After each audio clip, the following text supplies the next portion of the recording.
Unbelievable, fellas, as the Sixers stay undefeated at home. They beat the Pistons, and we all know the story behind Blake Griffin last game dropping 50 and us losing the game. No Ben Simmons in that game, and Joel Embiid and Andre Drummond with the beef beforehand with Joel saying, "I'm all in your head. I own real estate in your head," and Andre Drummond's laughing back on Twitter. Stop, as Joel Embiid had a dominating first half.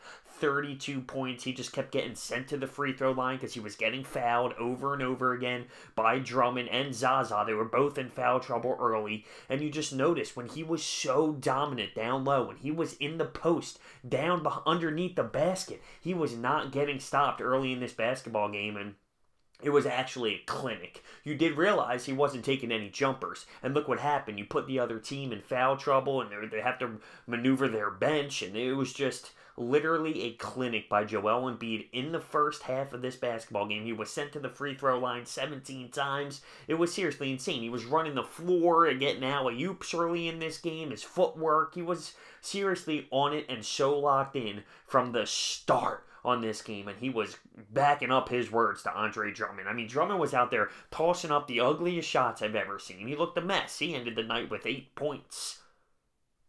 Was it 8 points? It was 8 points, 9 rebounds. Drummond did. Stop. Stop. He was trying to smile and clap. Like, get out of here, you loser. Get out of here.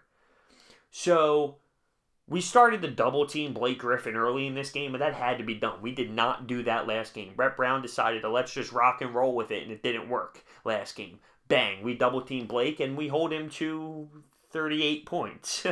I mean, you can only stop him so much, but there were some really effective double teams throughout this game that helped without a doubt, and we get the job done as we win this ball game 109-99. Still undefeated at home. It's great. But in the first half, you had Fultz actually with a beautiful block on his defender, and as he blocked, he actually saved the ball from going out of bounds and kept it in bounds, which led to a Rocco 3, and that place was literally electric after that. If there was one thing I noticed today out of Fultz is he does seem a little bit more energized to play defense, and that's what we need out of him. I'll get to him after we dissect the rest of this game. So we're up 22 at half. And then the third quarter happened, and what do you know? Another sloppy third quarter. 13 unanswered points for the Pistons to start this off. They cut into the lead. It ends up being single digits at one point. We only score 16 points total in that half. You have, I mean, in that quarter, you have Ben Simmons and Joel Embiid leaving the game at this point with foul trouble. So this is an opportunity for Fultz. I looked at this and said, okay, here's a chance for Fultz to kind of make another statement, spark the crowd a little bit, and this is exactly what happened. So Fultz gets blocked in the paint, and I think he does that a lot. He needs to kind of adjust to the length and speed of these defenders. So he gets blocked in the paint for his first attempt. Second attempt, we're coming down the court, and he was literally this close of dunking on Drummond. He got up there, he cocked it back. I mean, he was seriously this close. He ends up getting fouled. He comes up the floor on his next possession, and he does a nice behind-the-back pass to Muscala, who ends up missing the three. We get a good defensive stand. It was beautifully executed out of the Sixers, and we push back up, which leads to a Muscala three that he actually hits this time. Fultz was a little too long in the next possession where he's in the paint trying to make something happen. He stops, he turns around, he does spin-a-rama thing. He was just a little bit too long in the paint, which causes a turnover, and then he misses a jumper, but he gets the rebound.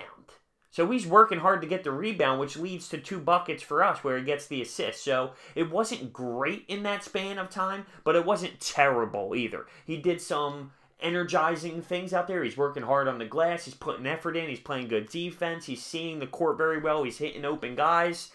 He's going hard to the rim. I saw some things I liked, but I saw some things that I didn't like. I wish he took advantage of that more, but it wasn't horrible as our bench in that situation extended the lead, which is all you can ask for, really. We extended the lead at that point.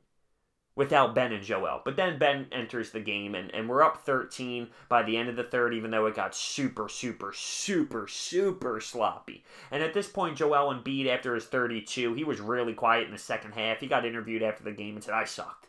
I sucked in the second half. But what I thought it was he was tired. You could see him.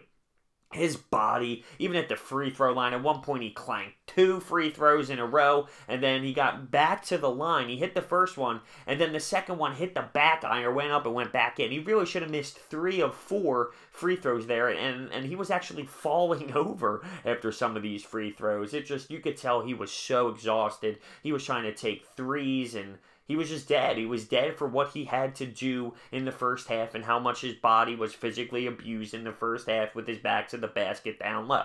You could just tell he was absolutely cooked and fried. So, in the fourth, 7 minutes without a field goal for the Sixers, and then we just turned it on. Magically, we just found it as Embiid hits a 2, JJ hits a 3, Muscala hits a 3, and then Muscala gets fouled, not hitting the 3, but he gets fouled at the 3-point line, which puts him on the line. So, you know, we just came out and we were splashed and after that 7-minute drought of 0 field goals. So this is how the stat lines looked. Embiid had 39 points and 17 boards. Really wish you could have popped that 40 bomb in, but after that first 32 in the first quarter, in the first half, he was just so dead. Ben had 9, 5, and 5, but what bothers me here is he was 2 for 4. And I will say this, 4 attempts, yes, it's very little. But in the first half, nobody got anything going offensively because Joel was just doing everything, which is fine because it was effective. But no one else is going to get their points in that situation. Then the third came, he got in foul trouble.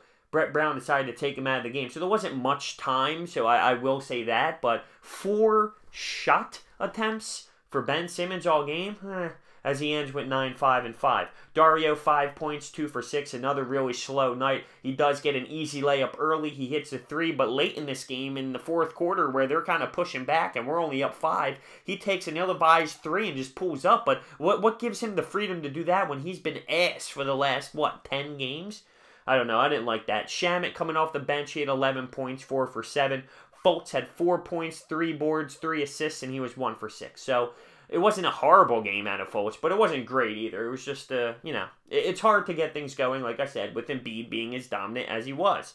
JJ had 16 points. Mike Muscala ended with 14, and he started super slow. I mean, I think he was even 0 for 7 at one point, so he was really slow, but he got going real late in this game. And then Wilson Chandler had a chance, and he had 10 minutes. He was on a minute restriction. He had 0 points, but he had 4 rebounds and an assist, and he's just trying to get back into the rhythm of basketball. So we get a win. We get another win at home. This is what we had to do. We're now undefeated at home. We get a revenge victory on this Pistons team after their domination game of Blake Griffin and 50 points in their barn. So we get the W. And Joel Embiid, after a beautiful first half, dies out a little bit, but we find a way to hold on and win, even though it got sloppy in the third quarter, only scoring 16 points. That has to stop. Without a doubt, that has to stop. But we get a win, and let's continue to move forward as we have a game back-to-back tomorrow night at Brooklyn, New York.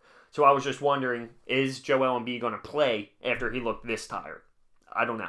I don't know. Maybe he'll get a rest. Who knows? But he looked defeated. Sixers get the win tonight. Let me know what you think down below.